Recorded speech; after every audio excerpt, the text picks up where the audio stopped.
Hello and good afternoon, everyone. Welcome to a very special edition of the Xbox Factor Podcast. I am your host, MrBooMStickXL, and we have incredible, glorious news for anyone that has been holding their breaths awaiting for the EU and the US to approve the monster $7.5 billion Bethesda deal with Xbox and Microsoft. And guess what, folks? We have confirmation on both, and we're going to break it down on this very special 60-minute show. Obviously, we don't have a full panel, but we have a couple of standout stars that continue to be awesome community members. I'm going to start first with Mr. Badbit. Welcome to the program, brother. Thanks for joining us. Of course. Big news today.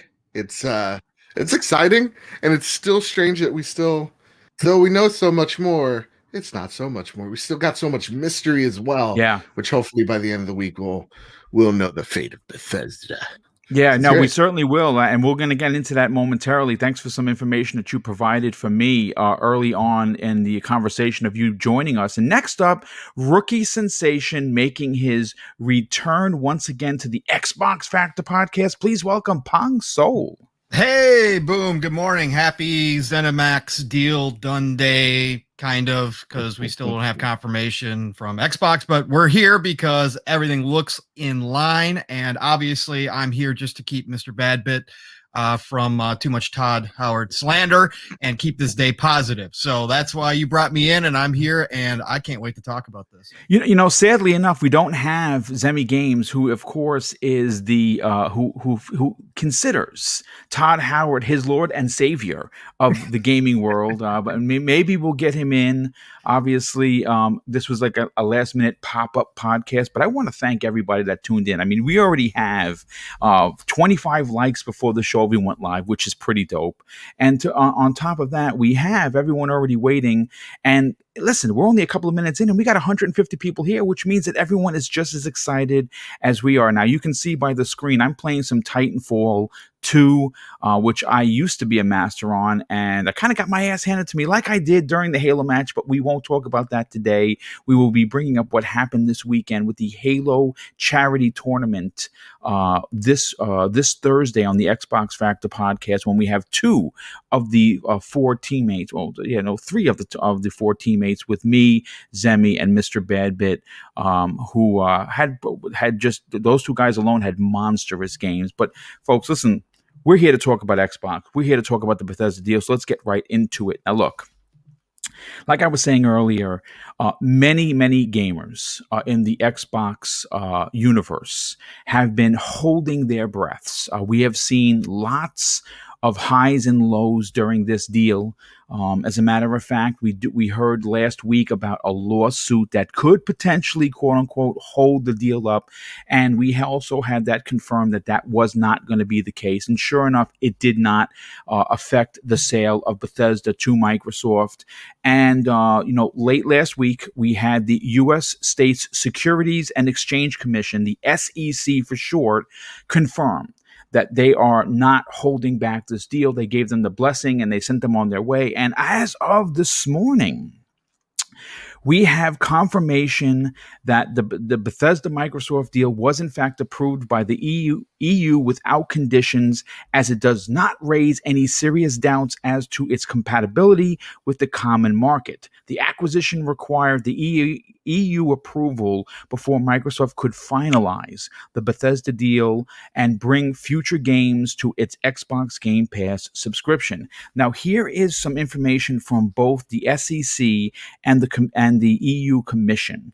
And the SEC published a notice of effectiveness for the transaction on its website this week. If you're not familiar with the SEC filings, it doesn't exactly mean much on the surface, but on the notice of it used when the SEC accepts a company's registration, the S4 on the page means that this is related to either a merger or an acquisition. And if you go back to the related documents on this notice, it lists Microsoft's registration amount being $7.5 billion and credit GameStop.com for that information. And the second one comes in from, of course, someone I've used before, TheVerge.com.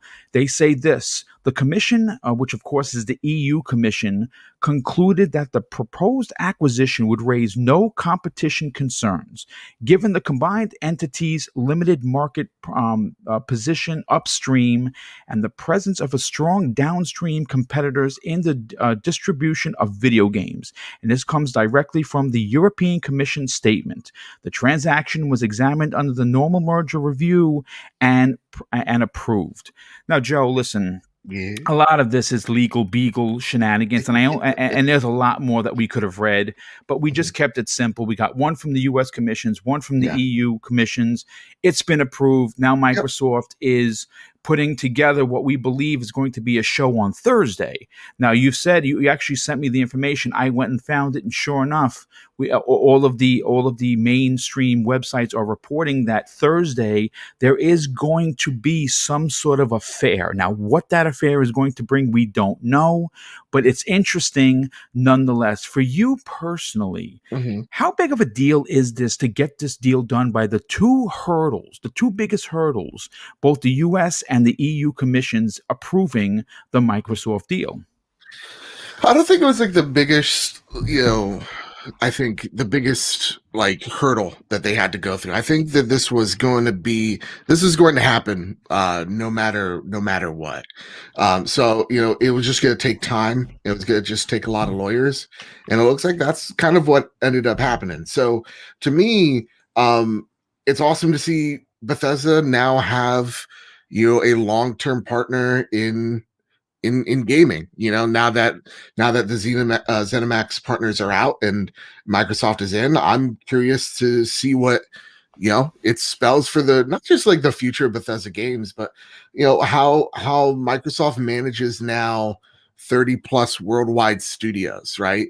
Because I don't know off the top of my head, maybe like Ubisoft employs more people, but like that's a lot of overhead, that's a lot of oversight. So that's the one thing that I'm more curious of, is like how Bethesda publishing works after this, Right. Yeah. Well, I mean, listen, again, there are going to be, I would imagine that when this is finally done and Microsoft and Bethesda have sat down, we are, as fans, as potential consumers of their products, are going to understand exactly what this means. But this is a big deal. And I'm going to tell you why it's a big deal, because not only does this make the deal done, we have 23 confirmed first-party studios. We don't exactly know, which games are going to be exclusive, which games are not going to be exclusive. But I have a feeling that one of the first big ones is going to probably be Starfield as the exclusive. I think that makes a lot of sense. I think that when you look at what is coming out from Bethesda this year, we know Deathloop, right? That is coming out this year. That's exclusive to the PlayStation 5. As a matter of fact, Ghostwire Tokyo delayed until 2022. So we'll find out whether or not that releases, that delay causes any delay with the Xbox release or not. But what's important here is that the one Xbox exclusive that could potentially come this year is Starfield, and I have a funny feeling that is going to be the case. But before we get back to you, Joe, let me grab Pong Soul's ear here. Now, Pong Soul, this is a much bigger deal than you saw it on the thumbnail. It is the biggest gaming deal in the history of the of gaming as we know it. $7.5 billion for an entity as stout as Bethesda does a lot for Microsoft's brand recognition. It does a lot for their first party output. And if these games wind up staying exclusive, which I still have a strong suspicion that they're going to be, this really does up the ante when broken down aloud, how many incredible first-party franchises could be releasing in the next 2 to 3 years. Now, again, we don't know what Bethesda's been working on. I mean, we have heard that Elder Scrolls 6 is being worked on, potentially Wolfenstein 3 by Machine Games. I mean, we just don't know exactly what they're doing, but there's got to be a lot, and we're going to know more. What are your thoughts on the confirmation of this deal being done? Oh, it's absolutely fantastic to finally have the formality out of the way. Again, this kind of like Mr. Badbit just said, this was more of a formality than there was ever going to be any kind of sticking points with this. I mean, the game industry is facing consolidation right now, whether we like it or not. It's happening, but the game industry itself is still so large that this was never going to be a problem at the end of the day for Microsoft. So it's incredible to see this happen. Like you just said, Boom, one of the biggest, if not the biggest, game industry acquisition of all time, and what it does for Microsoft and Xbox specifically going forward is puts them back into a position of power. So for so long, we've heard Xbox has got no games, right? And that's Yes. been a narrative that unfortunately has taken root and taken hold. All right. And it's still to this day, you still see it thrown out there. Right. And so what they've had to do is start to change that mentality. And they've gone a long way, obviously starting with acquisitions back in 2017, 2018, and now to this day, where we reach a pinnacle where they buy one of the most premier publishers in the gaming space, right? In ZeniMax, and all their studios. So now what you have is a situation where Microsoft goes from a position of weakness, having very few exclusive, very few studios, to now one of the biggest, players in the entire industry, and that's going to shift the mentality of a lot of people. You're starting to see it actually in the greater games media. We've started to see some positivity towards Microsoft come out. And I think that just starts to continue as we go forward. And obviously, the announcement is going to be the next big step where we make it official. And then it's up to Xbox to begin to create that synergy between Microsoft and ZeniMax and all the studios so that everybody knows that they are now Microsoft studios. Because, there's going to be a lot of casuals out there who don't follow the news like we do, that don't realize that Elder Scrolls, that Fallout now is a Microsoft property, right? An Xbox property. And that's going to be the big challenge now, is they have to make it clear so that when people go and start hearing about these games, and like you said, Boom, you and I are both on the same page, Starfield this year, they have to make it so that people understand in their heads, hey, if I want this game, I have to go to Microsoft's ecosystem. And that has to be the new narrative going forward. But overall, huge day for Microsoft, huge day for Xbox to begin this new chapter that they started with the series consoles. And this generation is going to be a completely different style of generation than from what we saw last generation. Yeah, listen, there's no doubt about it. And you bring up a great point. A lot of the troubles that Microsoft saw in the last generation wasn't that it was an accident. They unfortunately had put themselves in a position where at one point they only had 6 first party studios, which when you say it out loud, when you consider the Microsoft Corporation, you do realize that at some point, internal management nearly killed the brand. It's pretty amazing when you sit back and think that pre E3 2018, they had 6 studios, folks.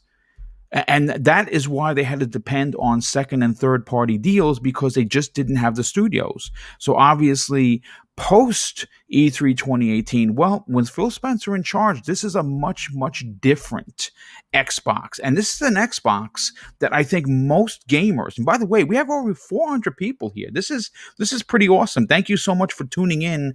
And obviously, I must have hit the right, I guess, chord in the YouTube algorithm to have this many people here this early often. So I'm going to say this before we move any further. welcome to Double Barrel Gaming. If you are someone that is tuning in for the first time, I do 4 live shows weekly. 2 are Xbox shows, of course, and 2 are multi-plat shows. One, which is happening tonight at 8 p.m. Eastern Standard Time, called Primetime Gaming. We are going to be talking about the EU and US Commission's situation, but we're also going to be breaking down the onslaught of Microsoft first-party games coming to us in the next 3 years. And folks, no one is talking about it, but we will definitely be breaking it down. And of course, the other show, Friday morning, 10 a.m. Eastern Standard Time, Breakfast with Boom. We're going to be breaking down what transpires on this Thursday's Xbox Bethesda event. It's going to be a big, big week for Xbox. And if you are even someone that prefers PlayStation, you are welcome here. This is a very, very welcoming chat. This is a safe space to give your opinion, even if it's one that we don't agree with. It's still welcomed here. And of course, that's thanks to the unbelievable effort that the sheriff, known as Lethal Papa, who walks silently and carries a very big band stick, keeps these streets safe for everyone to enjoy themselves. And at the end of the day, folks, that is what I'm all about, is hashtag fun and bringing this gaming community together. But Joe, this situation, this deal, this done deal, if you will, does open the door for many more questions. Now, some of those questions we're not going to ask on this show. In fact, we don't even have the answers. But one of the things I think we're going to discuss is, who does Microsoft focus their eyes on now? You see, because obviously, we have heard Sega, Square Enix, we've heard Capcom, we've heard Konami IPs, we've heard People Can Fly, and we've heard all kinds of smaller developers like Asobo Games and different studios. And we have heard from numerous sources within the industry, and you have them just as much as I do, that the next Bethesda level acquisition is supposed to be happening potentially this year, maybe early next year. But now that this is behind them, now that this deal is officially done, who does Microsoft focus their eyes on? What is the next big buy for Microsoft? I don't know. For me, I think this spells a couple of things that I don't think really many people are focused on, because the narrative of Xbox v PlayStation just tracks way better than any type of like SEO imaginable. So that's what the narrative or the conversation is going to be, as where Microsoft does not see Sony as a competitor, right? They've said it publicly, and they think it privately. They see that there is a future fight that they are already in a very good position to be in, and that is Game Pass. And that's really the future of how do you put more value behind this, not just value, but how do you put more people on this program? Because the Xbox fan base alone can't prop up Game Pass. They need to expand into PC. They need to expand into mobile. And that's what you see with xCloud when it comes to the mobile. And that's what you're going to be seeing with this Bethesda deal. Bethesda games mean a lot to not just console owners, but they sell gangbusters on PC. They sure do. Yeah. Absolutely. So when you're taking a look at Elder Scrolls or like Fallout or Doom, whatever have you, the modding community is strong there. So there has to be an understanding between Microsoft and the PC community of how mods work going forward on Game Pass.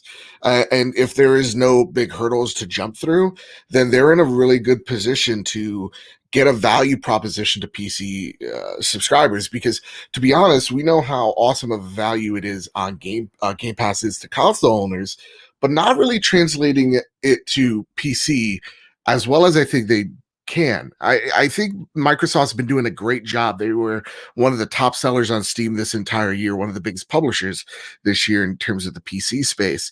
And I think they look at the numbers on Steam and they kind of go, okay, this is great. This is good. We like money, but how do we get these people onto the Game Pass platform? Right.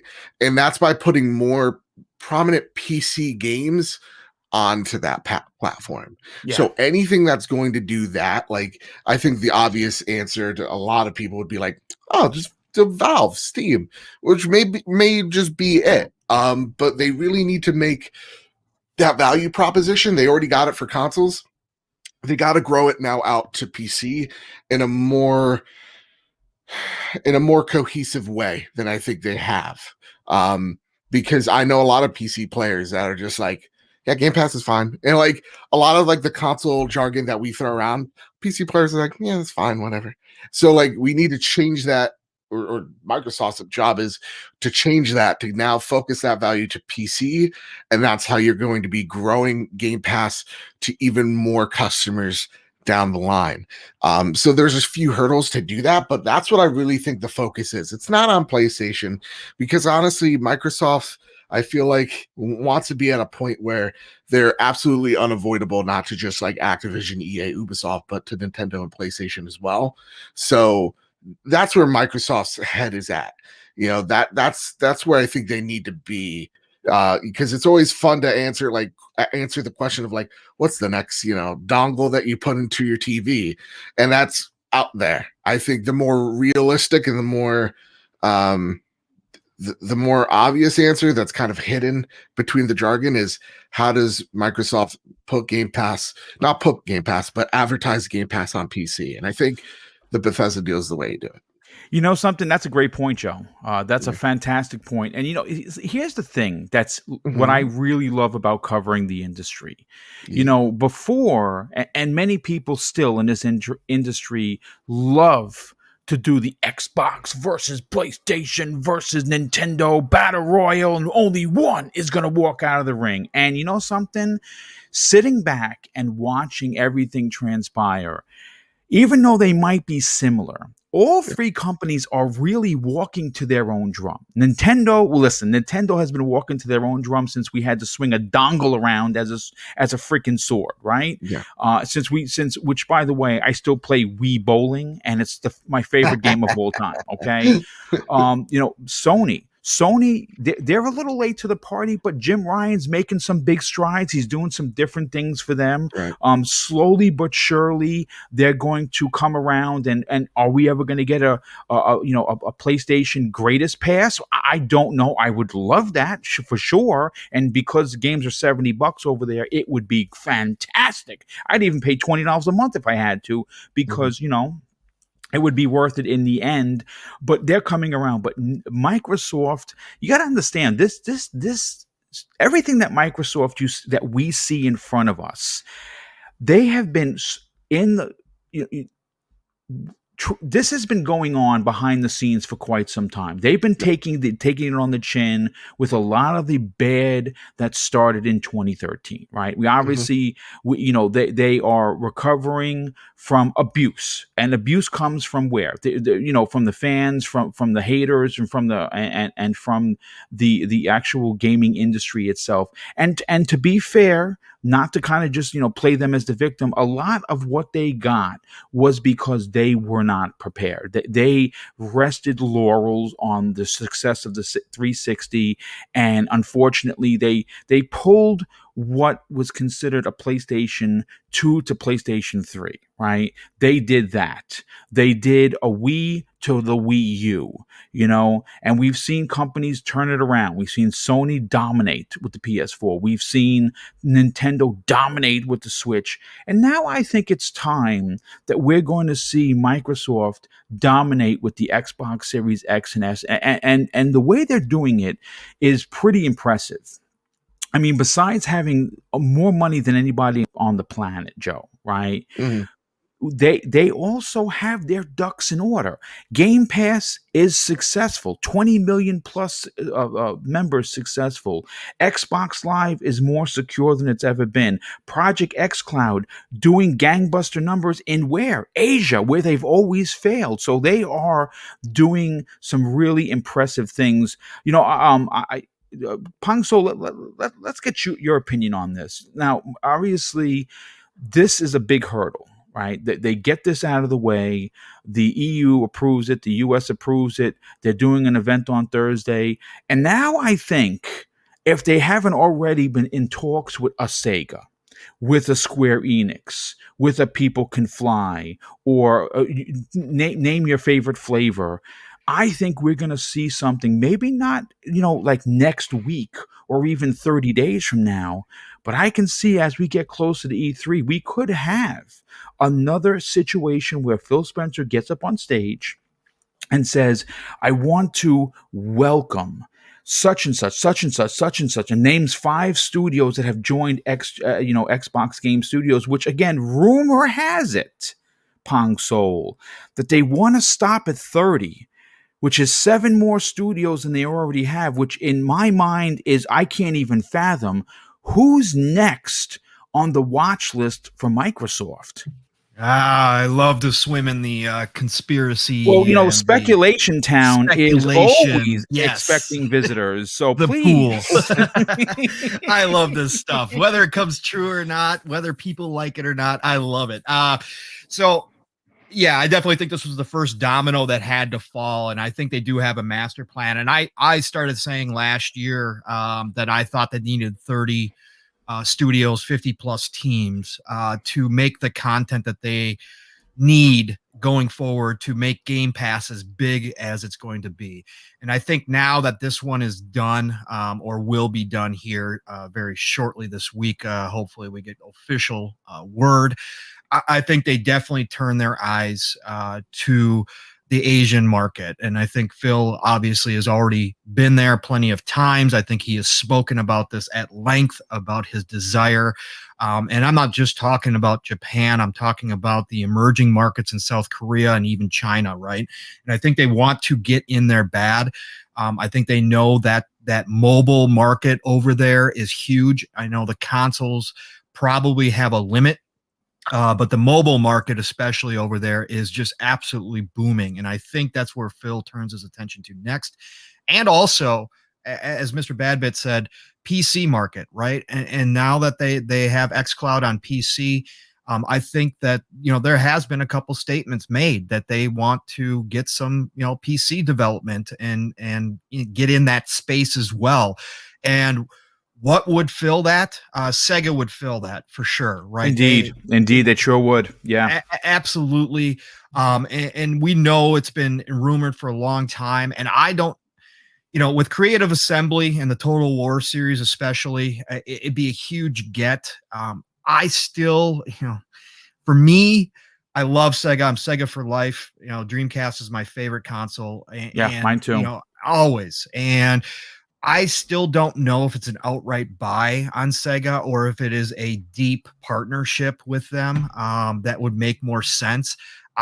Personally for me, it would cost a lot more money, but Capcom is still the way to go over there, especially with, how they've been performing lately and turned around their business. I think that one's still, from a purchase standpoint, yes, it would cost you a lot, but it definitely would make more sense. But, either one of those, I think, would definitely be the next big move. And then I think you are going to have a couple of smaller studios sprinkled in where, whether it's People Can Fly or whatever the case may be. I do feel that we're going to have to see some. I don't know if Matt Booty's plate is so full right now that they can add some more smaller studios without overwhelming him. It'd be, obviously that's something we're never going to be able to know from the inside, but it'd be interesting to see if they move to maybe bring in somebody else to take, a portion of those studios off his hands as well. Because I think you're getting to the breaking point of how many he can handle at one time. That's why I think the Bethesda deal, ZeniMax deal, I should say, makes sense because it can run itself, autonomously, just the way they have. It can just, Todd can report directly to Phil. It doesn't have to be through Matt Booty.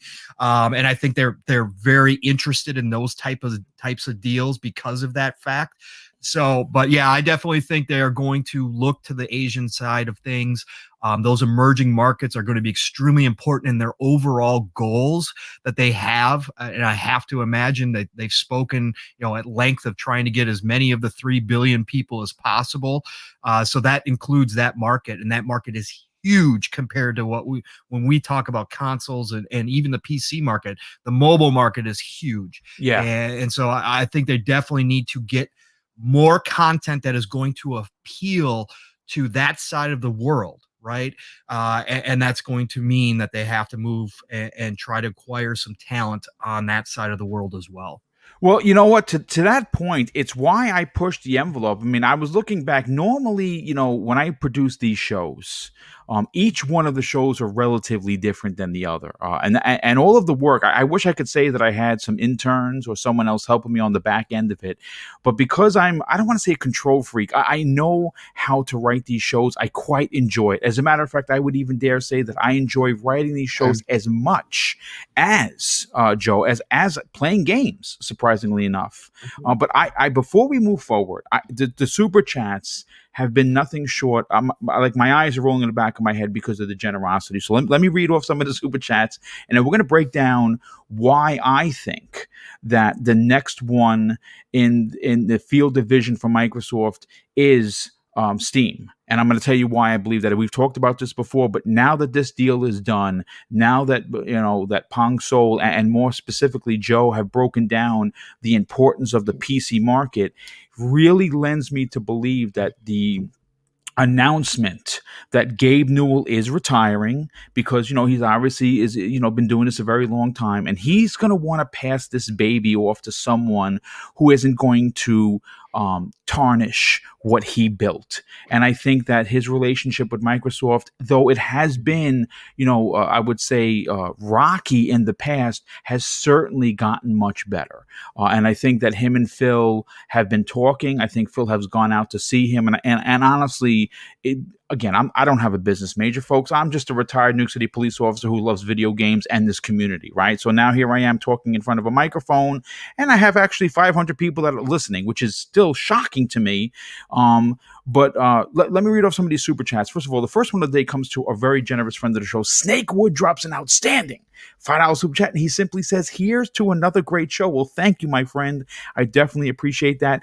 Bay Area drops a very generous $5 super chat and says, "Congrats, Boom, Mr. Bebbit, and the rest of your team for your first round victory in the Halo tournament. Keep up the great work, guys." Yeah, that was thanks to Joe and Zemi Games. Really, those guys were just monsters. They were like basically. And Temper-san. No, take nothing away from Tempest either. He's an assassin, but he was having problems with his mic and he was getting a little frustrated. But he's still crushing it, even with the mic issues, man. Yeah, he absolutely was. I mean, listen, the truth of the matter is that I basically just went along for the ride. Like, I was the uncle that showed up, and they're like, "Yeah, just throw him in the back seat, and we'll just kind of carry him along." That was Mr. BoomStickXL. So big shout out to Bay Area for the super chat. And Smitty Smith drops not one but two super chats. The first one says, "Hello, everyone. Glad to see you back, Mr. Badbit." Of course, indeed, it's great to have Joe back. And the second one comes in, "Welcome home, Bethesda, the Book of X." And we have one from Reverse World who drops an outstanding and very generous $10 super chat and says, "The ball isn't only in the court, in Xbox court. It's weightless and super glued to their hands, daring to be dropped. They leverage the purchase to sell a Series X pre-orders, so making multi-plats would be awkward." And I 100% agree. We have a $5 super chat comes in from Christopher Alexion. He says this: "Xbox needs all the exclusives they can get to expand Game Pass." Indeed, for sure. Paul Grant drops a very generous $5 super chat, says, "Here every day, Boom. Your content is just good, just that good, brother." Well, thank you, dude. That is very kind of you to say. I greatly appreciate it. Our very good brother and generous friend of the show drops two super chats. Philly Eagle, welcome back, my brother. It's great to see you here.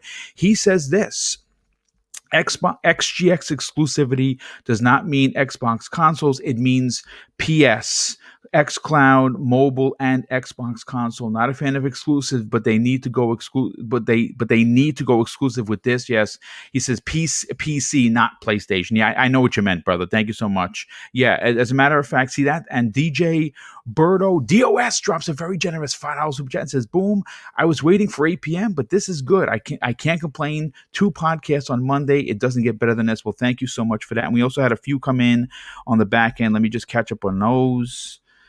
Wow, you folks are really generous. Thank you so much for Z Black Rider, a generous friend of the show. He drops an outstanding $10 super chat and says most of the game media hate towards Microsoft is because they're mostly Apple fans. It was less about gaming fanning. I mean, that's definitely I definitely agree with that. I think a lot of people dislike Microsoft because of Apple. It's possible.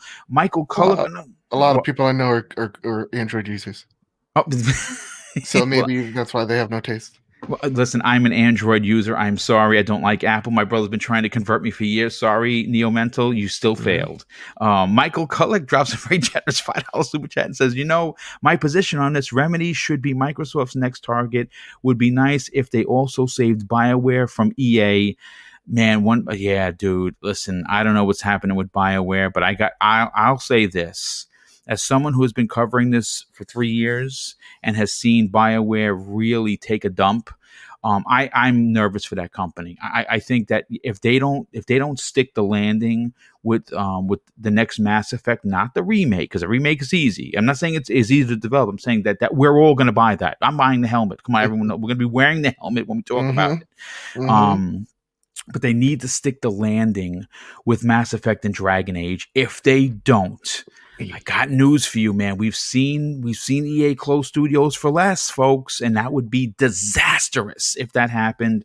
CYV Studio drops an outstanding $2 super chat and says, just saying happy and blessed Monday to everyone. Well, dude, thank you so much for that. Nick Reynolds drops a $2 super chat and says, just tuned in, covered Jason Ronald interview yet? We didn't.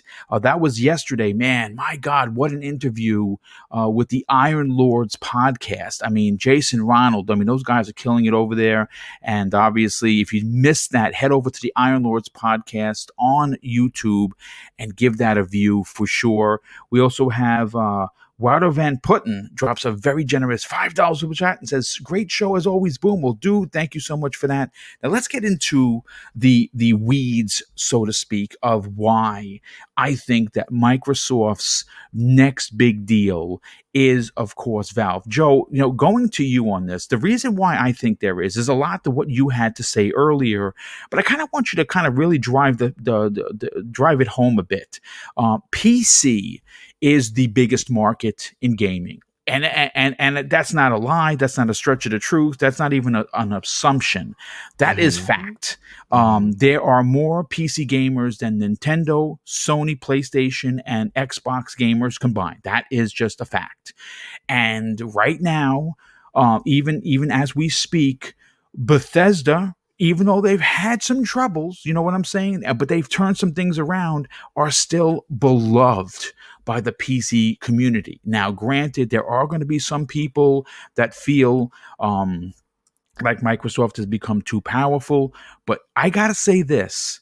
If I'm Microsoft, if I'm Phil Spencer, and I'm trying to get that, quote unquote percentage of the 3 billion gamers that are across the planet Earth, the best way and the next course of action, if it's available, is to purchase Steam and leave it alone. I don't think you're going to see any major changes other than the fact that you could probably get Xbox Game Pass on Steam. I think that's the only change that they make. I think it's going to remain an open platform, but I think that they are the only company you want to get next, simply because they're trying to do something.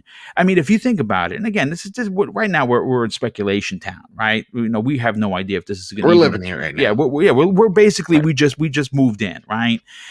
If they pull this off, Joe, pull this off, I would dare say that I don't want to say corner the market, but my God, they would be really considered the market leader. I mean, they would have money coming from every facet of you could possibly imagine, and they would be able to reach so many gamers. What are your thoughts on that being their next proposition?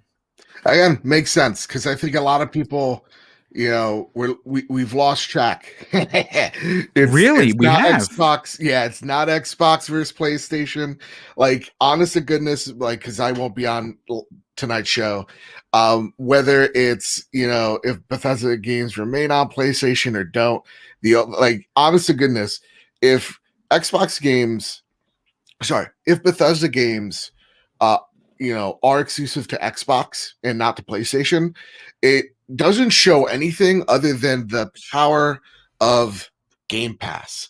Because Yeah. by saying one size of the marketplace, which is majority of like day one sales, that's the majority of your profit when you make a game. And by alienating the largest segment of gamers, which is the PlayStation gamers, I know Xbox, I love y'all too. But that's just fact, and that's just numbers. By alienating them, that really just then goes to show that day one numbers don't matter anymore. Right. And now it really is. Not only does Microsoft have faith in Game Pass, but they really see that the numbers back it up, so much so that day one numbers don't matter as much as they once did anymore, which is great if you're a publisher and a developer. So that's the biggest tell. It's not like what PlayStation's going to do. It's really showing that no, this subscription model once you hit a certain threshold, makes so much money that day one sales don't matter. And if they still remain on PlayStation, then all that really happens is Xbox gamers, you don't have to pay $60, $70 for games for that you like anymore. They're just in Game Pass. So like no matter what you're winning, no matter what you're eating. But for me, I think PC is really the thing to go because it isn't the biggest marketplace. Boom, I have to correct you.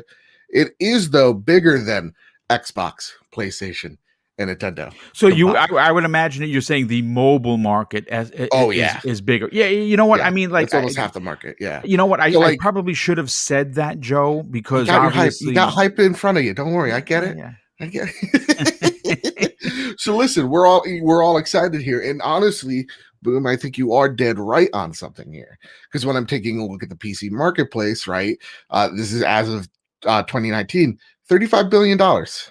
We could round up 36 wow. in the PC space. That's money that you could very much get. That's why PlayStation wants to enter it. Yeah. That's why Xbox has entered it two years ago. Because again, games are getting more and more expensive to make. So you need to make sure that you have enough recurring income that the development costs, that the publishing costs, the marketing, and all these games are all paid for, and it's all continuing as planned. So to me, yeah, I think the one that we have the pie in the sky towards is a Valve. And the reason why it makes sense is not like the rumored what's his face wants to retire, but more along the lines of it's a private company, and private companies are easier to buy out than public companies. Yeah. And so that's probably where I dropped everything. That's probably where Microsoft's head's at right now. But it is also talking, to the Valve guys who are ex Microsoft that, from what we've understood, never really or didn't have the best relationship with them. That's why they made Valve in the first place. So it's really to convince those figureheads that, hey, this is the best choice, the best course of action. And honestly, that's where I think Microsoft really ought to go to. There's look, console market is around 32% of the market space. You got PC audience right there.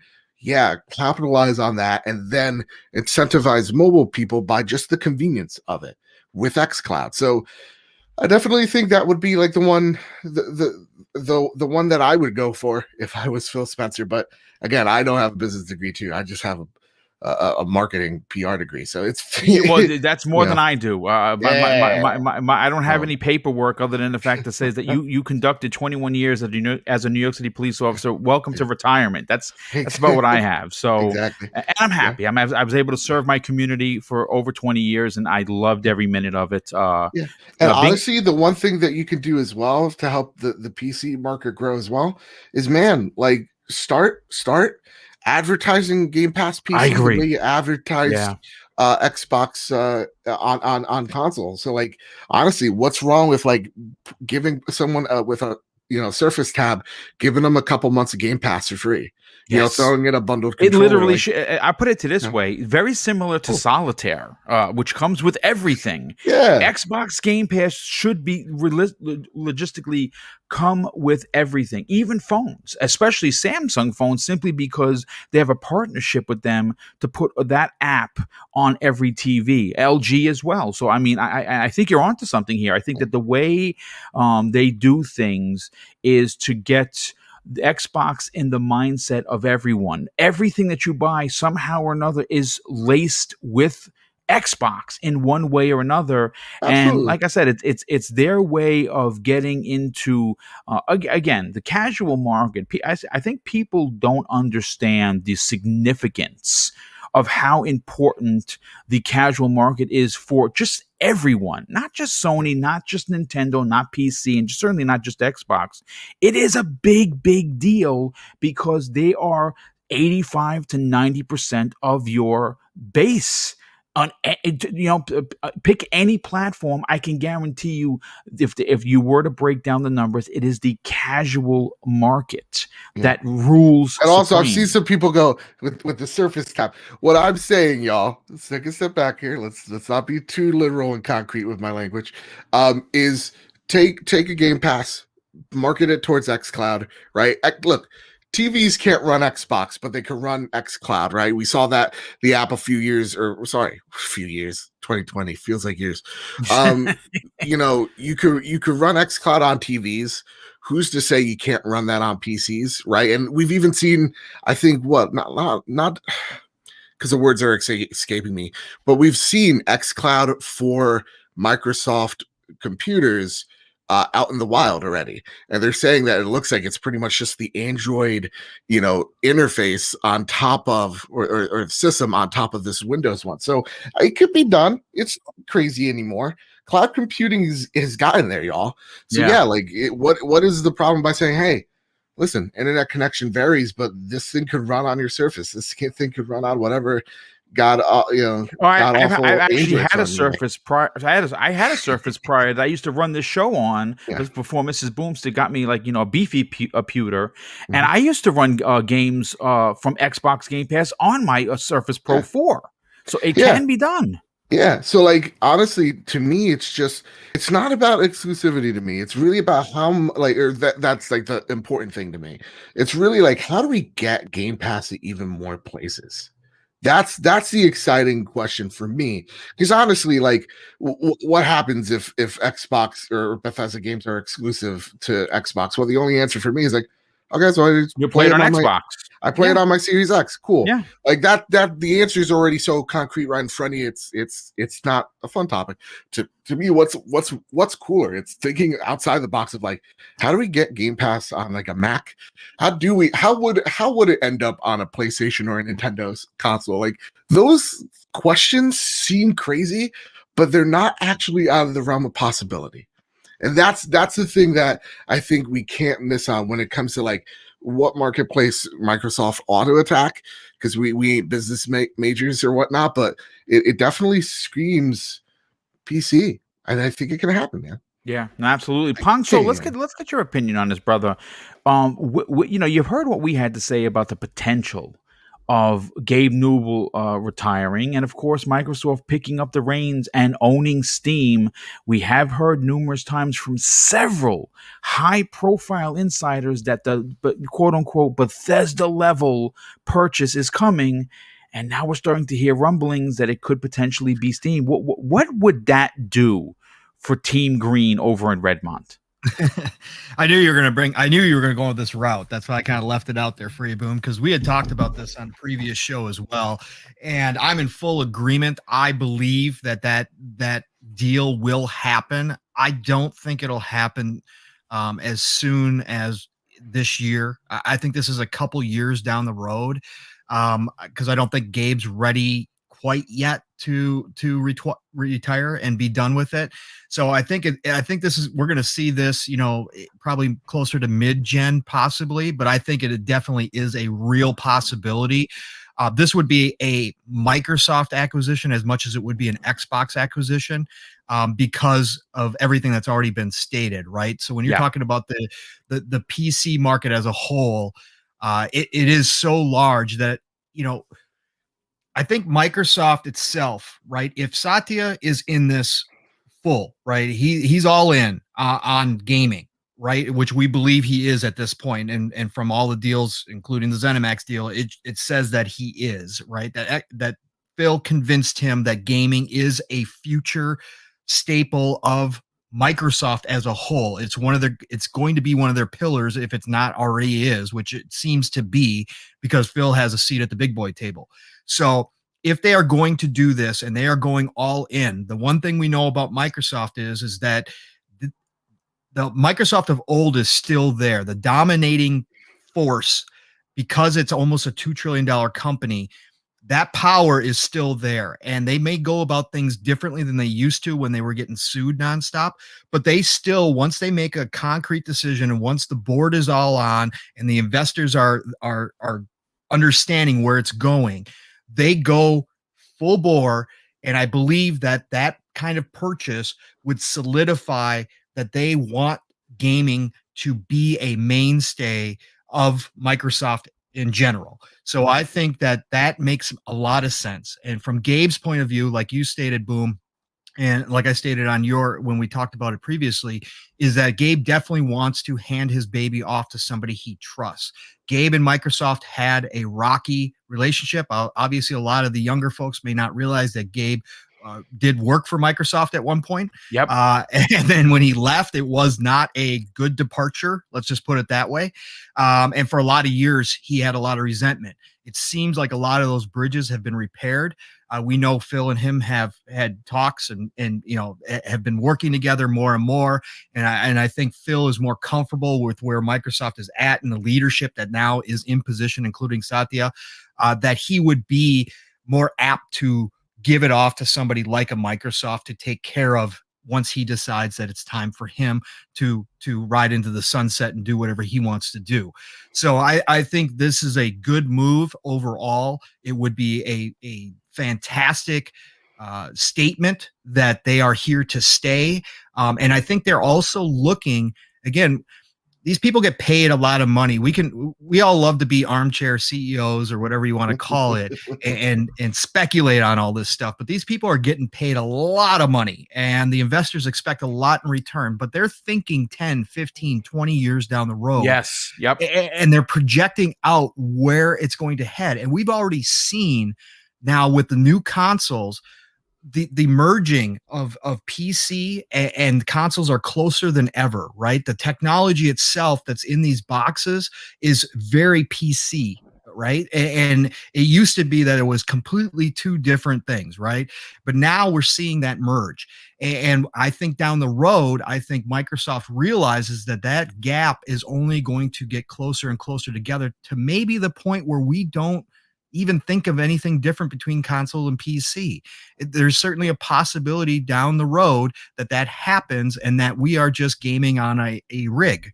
It may be marketed as a console. It may be marketed as a cheaper version of going out and building your own PC, but games and everything else may perform exactly the same as they do everywhere, and development may become that. And I think Phil kind of hinted at that when he was talking about in that last, they had that conference where he was talking about how in the future they see everybody building games in the cloud, right? And being able to do that, I think that they see that cloud technology across all platforms and making it easy, bringing down development costs, bringing down technology costs, bringing down the hardware costs to a point where everybody just, everybody has an opportunity to play games wherever they're at, whether it be mobile, whether it be at home, whether it be on the go, whether it be on PC. It doesn't matter. At some point, they see a world where everything is all together in one big batch, and you just have access to all of your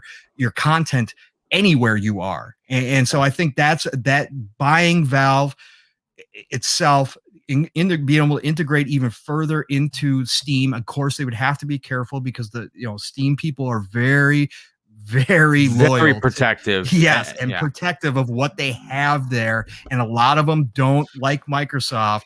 But if Microsoft continues to prove that they're willing to allow people that they buy to run themselves, I think that would go a long way to kind of easing some of those concerns. But they would have to be careful with that. But again, the integration of Valve into the Microsoft fold definitely would go a long ways to catapulting them to that next level and opening up a whole new world that they can integrate their ecosystem into even further and get people used to the idea that you can game anywhere, anytime, any place, and all your stuff is there and it just works. And I think they're starting to do that. And I could see that as the next extension to that. Yeah, no, I agree. I like I said, this, we're talking about it as excited fans, right? As excited content creators. And what's insane to think about is this is not something they just dropped a dime into into a think tank and said, "Hey, listen, let's do this." This has been going on since they failed with Xbox, the Xbox One in 2013. Now, I say failed. I know a lot of people are going to give me pushback on that. Well, wait a second. It's my favorite console. Listen, I'm not saying that they 50 million of anything is a big deal, folks. Okay, whether that's consoles or hamburgers sold, it's a big deal. Now, would Microsoft would have wanted 110 million consoles like Sony and potentially 60, 70, 80 like the Switch? Of course they would. But the thing that they're doing now, obviously, is they're not stepping on any gamer's toes, right? They're the most friendly, well, consumer friendly company of the three big, right? Take nothing away. And they're dotting all their I's and they're crossing all their T's. And what I mean by that is, if you want a $500 console that if you tried to build a PC would cost you $1,000, they got you. If you're casual Bob, who's a diehard PlayStation fan, and you want to say, wait a second, I don't want to get rid of my PlayStation, but that Xbox, just a second now, $300, which I believe is going to be $249 come this holiday. I think they dropped $50 off the S, and I think you see it for $250. I think it comes with a month or even 3 months of Game Pass, and even the diehard Sony fans who love Sony for their first party, over the shoulder, story driven, adult themed games, which is what I love Sony for, are going to start seeing those games come out on the Xbox. And you're going to see that with all of these 23 studios, Bethesda being like, again, Ninja Theory to us, like for us nerds, our sweaties, Ninja Theory means something. Obsidian Games means something. 343, the Coalition, Playground, I can go on and on. But the one name that literally stops people in their tracks is Bethesda, for a lot of more positive reasons than negative ones. Take what you say, take what you want away from the debacle known as Fallout 76. I mean, I bought the collector's edition just for the helmet, for crying out loud, right? Which is sitting right above me. But it is a big deal. And now that this deal is done, folks, my God, it seems as if Microsoft is really hitting on all 8 cylinders of this muscle car, and I honestly cannot wait to talk about it more. Now, folks, listen, we're closing in on an hour. This was only meant to be a 60-minute stream, and kind of like the pre-game to tonight's big primetime gaming. That is going to run 2+ hours. We go live at 8 p.m. Eastern Standard Time. The whole entire crew is going to be a part of it. Everborn Saga is already DMing me. He's like, "Boom, I cannot wait for tonight. I'm ready to rock and roll." He got a lot of stuff to say, and it's going to be a big show. But let's get to the outros. And let me just catch up on a few of the super chats that have come in on the back end. First of all, Kay Asante, a big friend of the show. Happy birthday to your 2-year-old, folks. Give Kay Asante's little one a big happy birthday in the chat. He turned 2 today. And of course, I'm sorry to tell you, brother, the terrible 2s are a thing. So hopefully you can handle that and still be able to play games. He drops an outstanding, very generous $5 super chat. He says, "Wow, you guys are blowing my mind with the Valve stuff. They spent $7.5 billion on Bethesda. How much would they spend on Steam? Estimated net worth in 2021 is $8 billion. So the way that works is it's usually double. So if their net worth is 8, they would be buying a Steam for $16 billion. And when you look at what Microsoft made in not Xbox, Microsoft last quarter reported that they made $15.5 billion. So in a quarter, and again, not Xbox. Xbox made $5 billion on their own. If you're talking about just Microsoft Corporation, with all of the world monies that they have coming in from all of the engines and the pewters and everything else, $15.5 billion last quarter, they could afford to buy a Valve. And I think that what Joe said makes a lot of sense. I think what Pong So made a lot of sense. There are mended bridges now. We've seen Gabe talk with Phil openly, publicly, and I guarantee you they've talked tremendously privately, and he wants to get out of the business. He wants to enjoy his retirement, and you know what? What better way than a $16 billion check to buy your own island, sit there, and let some people bring you drinks for the rest of your life? I like it, and it's, we'll see what happens. But Joe, Yeah. Want to do your outro. You run one of the best, and I'm not saying this because we're brothers. I'm saying it because the way you handle the trophy room is the way I wish a lot of the bigger shows handle theirs. It's fun. It's packed with information. And you know what? At the forefront of it, it's packed with love for the brand. And you and Kyle do an amazing job each and every week that you do this show. Tell everyone about the trophy room, and where could people reach out and strike up a conversation on social media? There are two of my most favorite comments that I get about the trophy room. One, Boom brought me here. And two, I'm an Xbox guy and I like this show. And I like that. I tell you why. I think that is the best compliment you could possibly get. Because that's what we make this show for, man. Yeah, we talk about PlayStation, but we're never here to throw salt. We're here to just celebrate the games that we play and appreciate the things that other competitors do, like with Xbox or Nintendo. So this week we talked about the Elden Ring. And why is everybody so freaking excited about it? We talked about all the PlayStation Plus news that was happening. We're going to be talking about, and this was the strangest one. You guys talking about the $7.5 billion. How about this, Xbox folks? We're making controllers out of bananas. I love it. Isn't that great? Banana controllers. Banana controllers. All that you can find out on the Trophy Room this week, whether it's on our YouTube, whether you're following us over at our Twitter at PS Trophy Room, at Apple Podcasts, Spotify, wherever you find your podcast services, you can find the Trophy Room there. And this week's gonna be interesting. This week, things are happening. Nice. Can't wait to see, brother. Can't wait. And again, also, thanks for having me, man. Well, it's great to have you here, brother. We're definitely going to get you back here on Thursday. We're going to be talking about the event. As a matter of fact, if the event is going live during our stream, what we will do is we will be streaming that live on this channel and getting on the fly reactions from the panel. I've never really done the live stream events, but now I can because I have a much beefier PC. And if it turns out that it is going to be a show that is during the Xbox Factor podcast, we will be streaming that live. And I look forward. I have a question for you. Sure. And kind of a bet. Call it what you will. Is this going to be a video where like Phil and co talk about things like on like Major Nelson's podcast, or is this going to be an actual event where Phil's talking to us directly? Or do you think this is going to be just a news blog?